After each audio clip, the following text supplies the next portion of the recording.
And now, let's discuss the threats to biodiversity. We will present the major threats to biodiversity that were identified by United Nations Environment Program. The first one is habitat loss and destruction. The major contributing factors here in the inhabitation of human beings and the use of land for economic gains. Just like the example earlier, trees were cut down to build houses and buildings for residential and industrial purposes. The animals living here have lost their habitats. As a result, they might die and the loss of these lives will affect the ecosystem. Then we have pollution and contamination, which is the most common problem of a highly industrialized area. Pollution and contamination cause irreversible damage to species and varieties. A wide range of chemicals can contaminate our water, land, or air, impacting the environment and our health. Most contaminants enter the environment from industrial and commercial facilities, oil and chemical spills, non-point sources such as road, parking lots and storm drains, and wastewater treatment plants and sewage systems.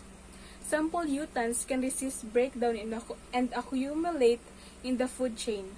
These pollutants can be consumed and absorbed by fish and wildlife, which in turn may be eaten by us.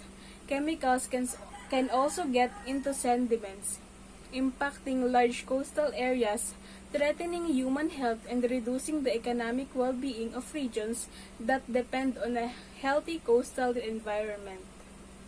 Lastly is global climate change. Both climate variability and climate change cause biodiversity loss. Species and populations may be lost permanently if they are not provided with enough time to adapt to changing climatic conditions.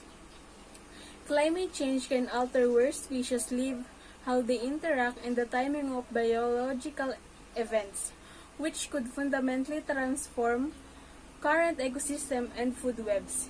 It can also overwhelm the capacity of ecosystems to mitigate extreme events and disturbance such as wildfires, floods, and drought.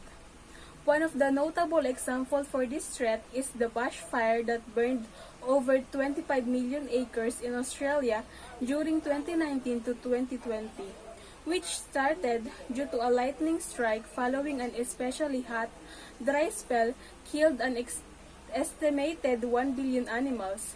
Many of the animals that died in these fires are found in Australia, which raises concern about the future of these unique ecosystems.